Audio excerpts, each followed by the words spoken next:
Un antagonista es un personaje que se opone al protagonista en el conflicto esencial de una obra de ficción. Su función es esa principalmente, crear conflicto para el protagonista. Sin conflicto, el protagonista no puede crecer, cambiar o alcanzar nuevos entendimientos de sí mismo o de su mundo. En este video hablaremos sobre los motivos por los cuales estos 4 antagonistas de la literatura decidieron actuar. Hoy veremos las terribles y macabras motivaciones de Melkor, Sauron, Grindelwald y Voldemort. Para quienes no conozcan a Melkor, él es el primer Señor Oscuro, o sea, la maldad original del universo de Tolkien. Melkor era superior a Sauron, ya que este se trata del primer Ainur, el más sabio y poderoso de todos. Los Ainur fueron los primeros seres creados por el todopoderoso Ilúvatar, pero también fue un Vala, una especie de dios menor al servicio de Ilúvatar, o al menos lo fue por un tiempo.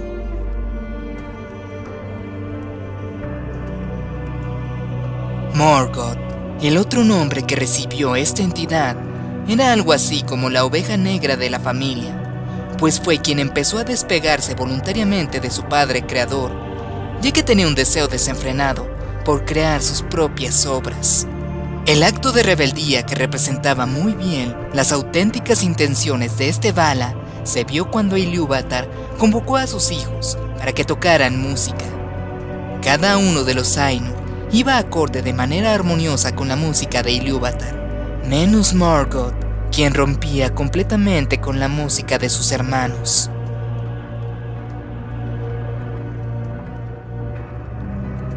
Luego de eso, surgió la visión del mundo, y los Ainur tuvieron el deseo de habitar dicho mundo.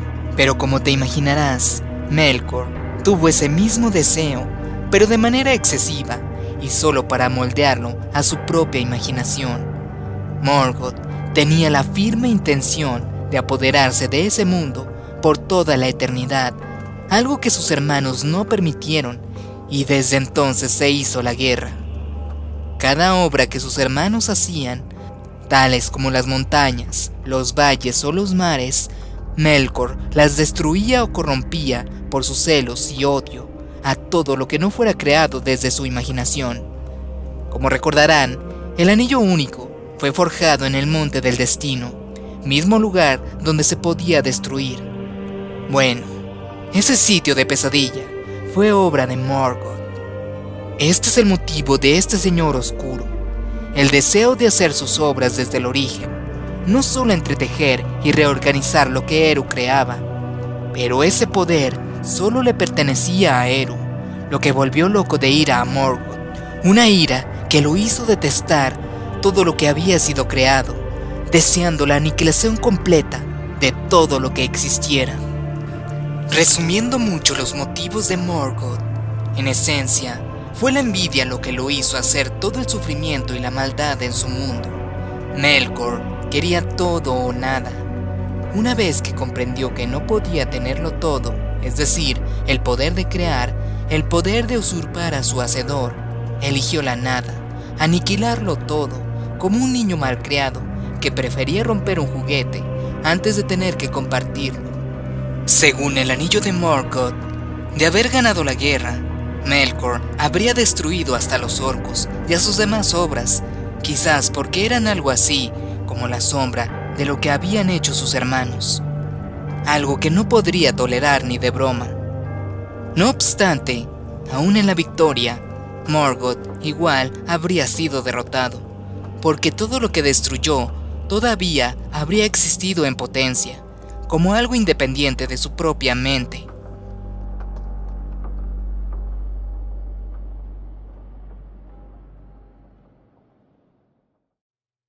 Mientras tanto, Sauron por su parte, obviamente no era tan extremo como su maestro.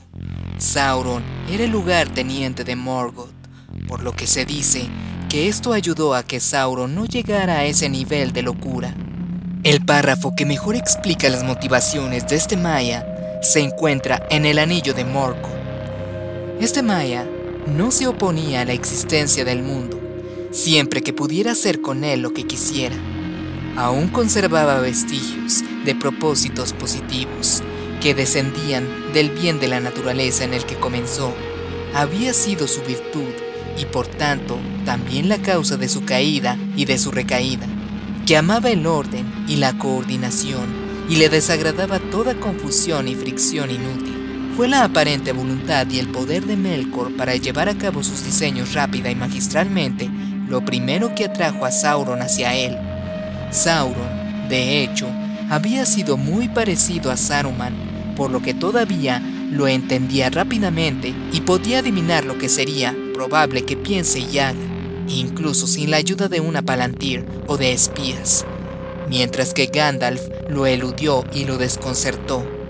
Pero como todas las mentes de este elenco, el amor de Sauron, originalmente o posteriormente, la mera comprensión de otras inteligencias individuales, fue correspondientemente más débil, y aunque el único bien o motivo racional para todo este ordenamiento, planificación y organización era el bien de todos los habitantes de Arda, incluso advirtiendo el derecho de Sauron a ser Señor Supremo, sus planes, entre comillas, la idea proveniente de su propia mente aislada, se convirtió en el único objetivo de su voluntad y en fin, el fin en sí mismo.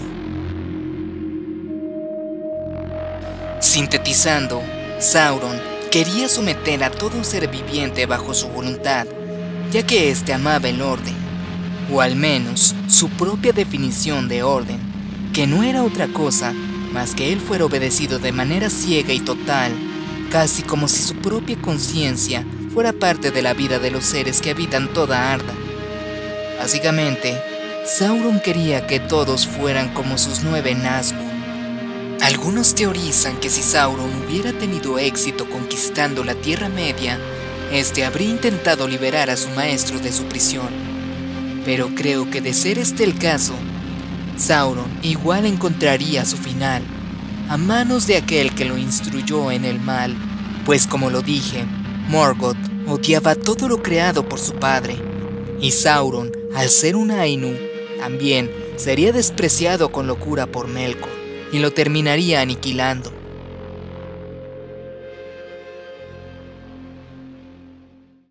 En cuanto a Voldemort y Gellert Grindelwald, ellos tenían exactamente el mismo objetivo, el dominio del mundo mágico, para luego someter al resto de la humanidad, poniéndose ellos arriba de los que carecían de habilidades mágicas.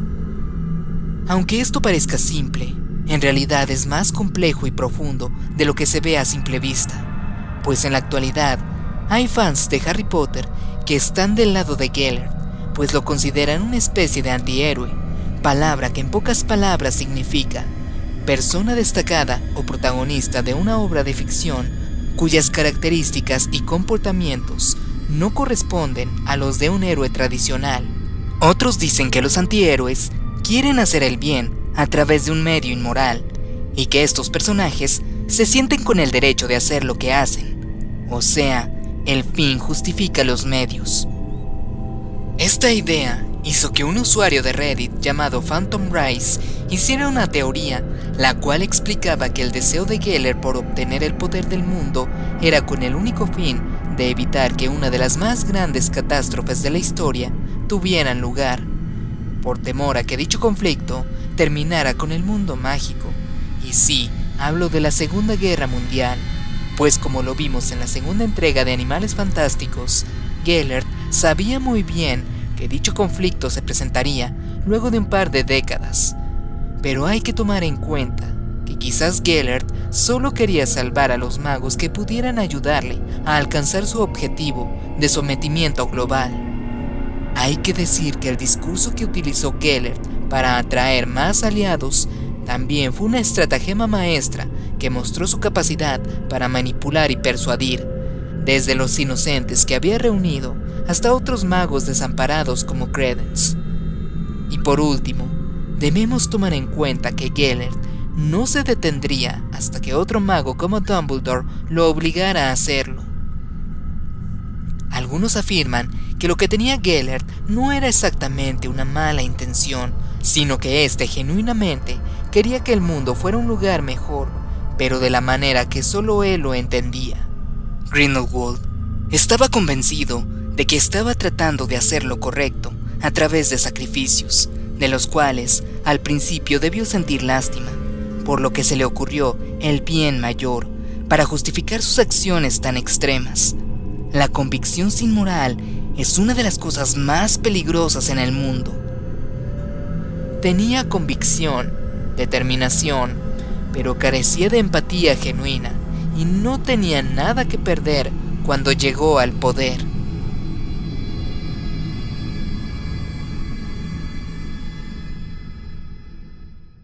En cuanto a Voldemort, él es malo por donde se le mire, y la verdad, y por cómo he estudiado a este personaje ficticio, debo decir que su deseo de dominio mundial viene muy arraigado de su deseo por superar a la muerte, una idea que tiene desde muy joven.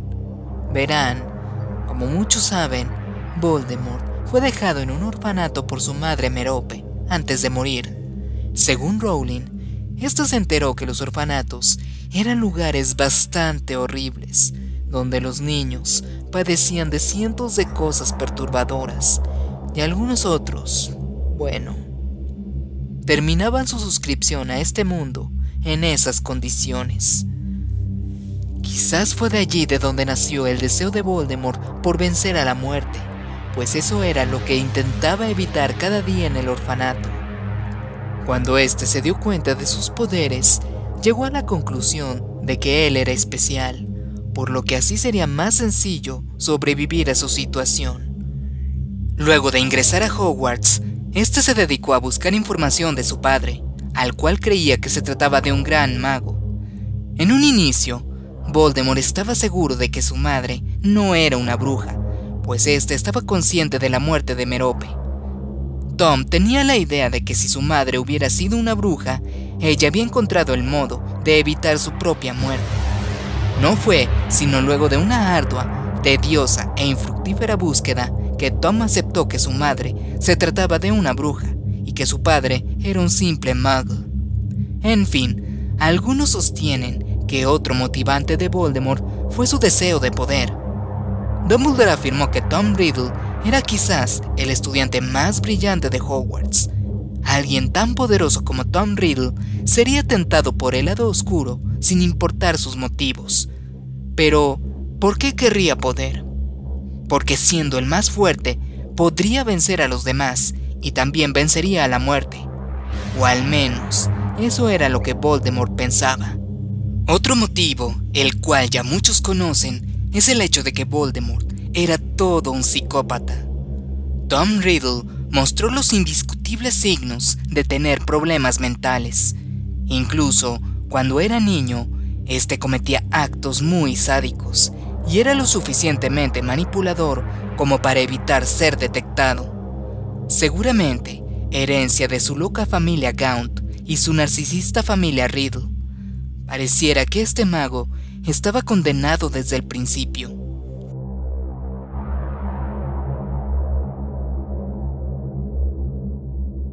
¿Tú qué me dices de este tema? ¿Cuál es tu antagonista favorito? ¿Cuál de ellos crees que tiene los motivos más malvados? Por favor contesta en la caja de comentarios.